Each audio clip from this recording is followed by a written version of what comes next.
What's up, Ketchup? Welcome to our new vlog.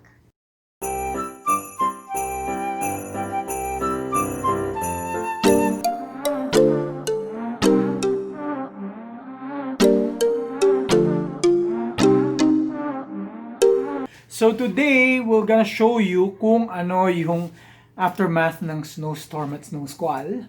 Kasi we had a really white Christmas. Or blizzard. So yun, so ngayon, titingnan natin ngayon sa labas kung ano nang itsura. Hindi kami makalabas kasi ang daming yelo. Papakita namin sa inyo kung ano ang ganong kataas yung snow. Para at least paghandaan ninyo pagka papunta pa lang kayo dito sa Canada or nandito kayo. So syempre paalala na dapat bago kayo tayo lumabas, kailangan geared up tayo. So we have our winter jacket. Meron din kayong, wala kasi akong bonnet. So earmuff. Tapos nag-cap na lang ako. Si Chokoy meron siyang neck warmer. Scarf or neck warmer. Tapos naka-winter jacket siya. Syempre winter boots, winter pants. Some snow. Yan. Tapos, And some gloves. ako din. So, inunahan na ako ni Chokoy kasi. So, ito yung nabili ko din na ukay-ukay. Na sapatos sa ukay-ukay. So, tara, tingnan natin ngayon kung ano itsura sa labas.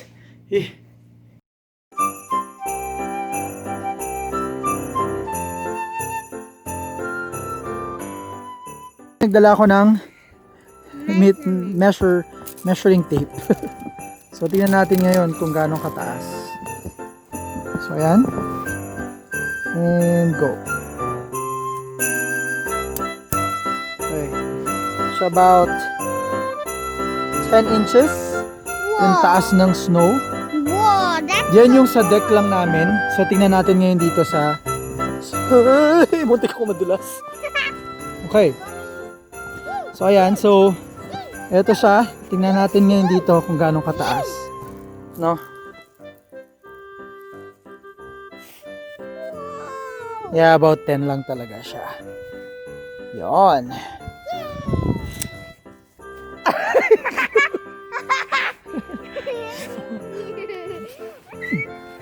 Wait.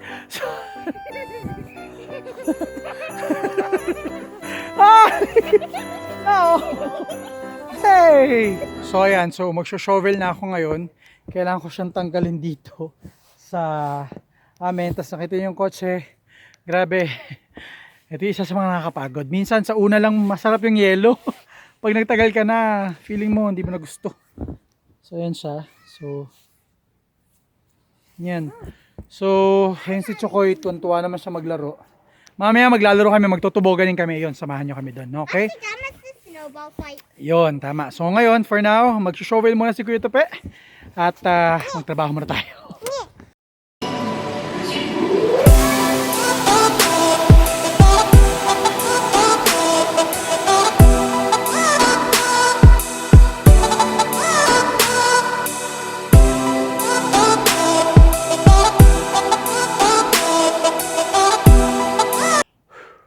Grabe, ang hirap talaga ng buhay.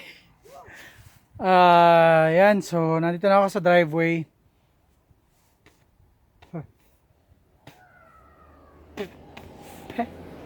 Yellow. So ang lamig, grabe, namumula yung mga kamay ko. So naging rosy cheek. So yun, so grabe, yan, ang kapal ng snow. Yan. Yan yung bahay, kotse. Yan. So dito kasi sa Canada, talaga, medyo mahirap pag talagang winter. Ito, hindi pa to kasagsagan ng winter. Papasok pa lang. Usually January, February, yung mas makapal na snow na meron.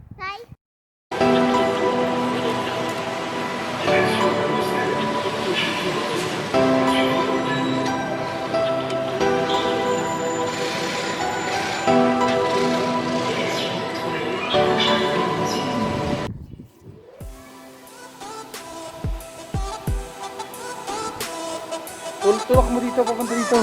Push. More, push. Push more. Push. Push. No lifting. No lifting. Go push. Good job.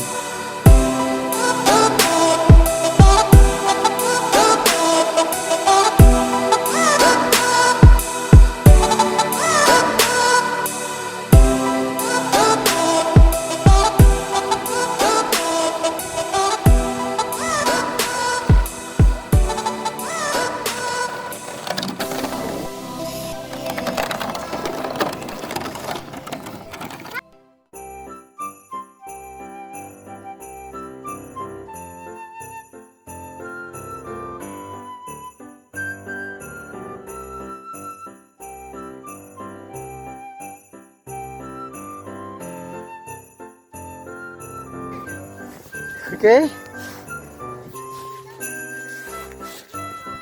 Go!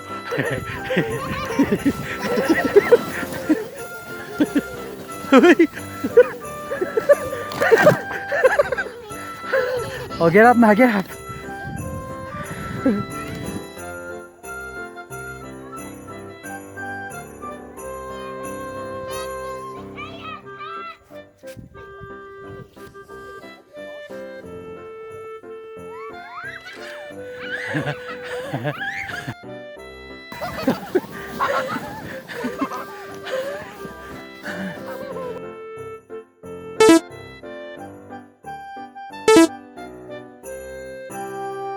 So may mga park dito naman na libre lang. So you have to find the right spot lang. So yun yung sila Chokoy tsaka si Chichay. Lamig. Whew. So yan, so libre naman to. Nasa community park naman kami. So there's a lot of people din na nag-slides. Okay, so hintayin natin sila. I encourage you, it's also a good exercise. Kasi sa winter, wala tayong activity. Natutulog ang mga sebo-sebo. So tobogganing is really good na form of exercise. Kasi yung pagpanik pa lang doon, nakakahingal na.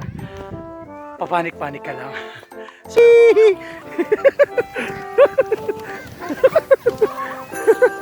Go!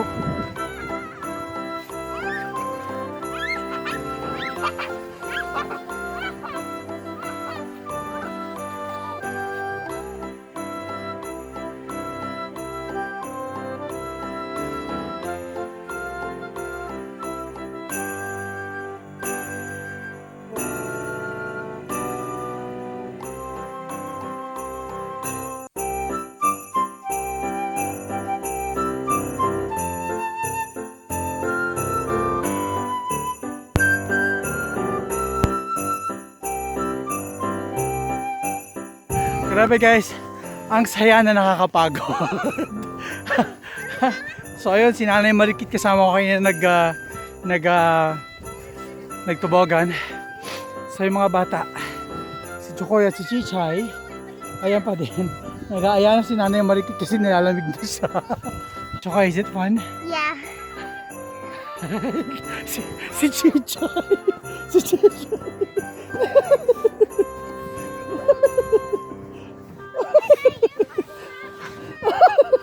Ay, tumayo ka dyan.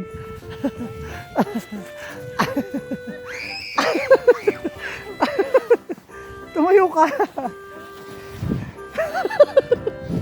So yun guys, I hope to see you again. Welcome to Winter Wonderland. This is Kuya Tope saying God bless and stay safe guys. Bye. Tope Express!